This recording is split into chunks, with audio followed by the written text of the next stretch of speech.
మనము దేవుణ్ణి ప్రేమించామని కాదు, ఆయనే మనలను ప్రేమించి మన పాపములకు ప్రాయశ్చిత్తమై ఉండడానికి క్రీస్తు ఈ లోకానికి వచ్చారు. యేసు ప్రభు ఈ లోకానికి ఎందుకు వచ్చారంటే మన పాపములకు ప్రాయశ్చిత్తమై ఉండడానికి, మన పాపాలకు ప్రాయశ్చిత్త బలిగా ఆయన ఈ లోకానికి వచ్చారు.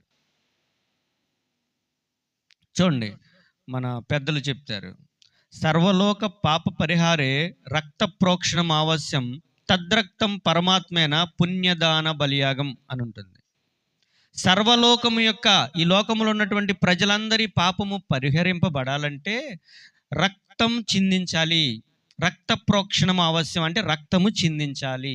తద్రక్తం, ఆ రక్తము పరమాత్ముడిదై ఉండాలి. ఆ పరమాత్ముడు అక్కడికి వెళ్ళి ఆయన మీద ఎవరైనా శిక్ష చేయగలరండి? వేయలేరు. కాబట్టి ఆయన మానవుడికి ఈ లోకానికి వచ్చారు.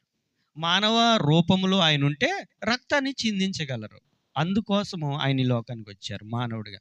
తద్రక్తం పరమాత్ముడిదై ఉండాలి. ఆ పరమాత్మే మానవుడికి ఈ లోకానికి వచ్చారు. పుణ్యదాన బలియాగం, పుణ్యముగా దానముగా ఉచితంగా నీ కొరకు ప్రాణం పెట్టాలి.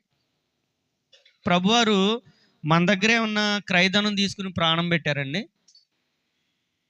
ఏమీ తీసుకోవాలా, ఉచితముగా నీ కొరకు నా కొరకు సిలువలో ఆయన యాగమయ్యారు. కాబట్టి మనము పుట్టారు అని మనం సంబరాలు చేసుకుంటాం, డాన్సులు వేస్తాం, కేకులు పంచిపెట్టుకుంటాం, అరుస్తూ ఉంటాం. ఇవేమీ కాదండి క్రిస్మస్ అంటే.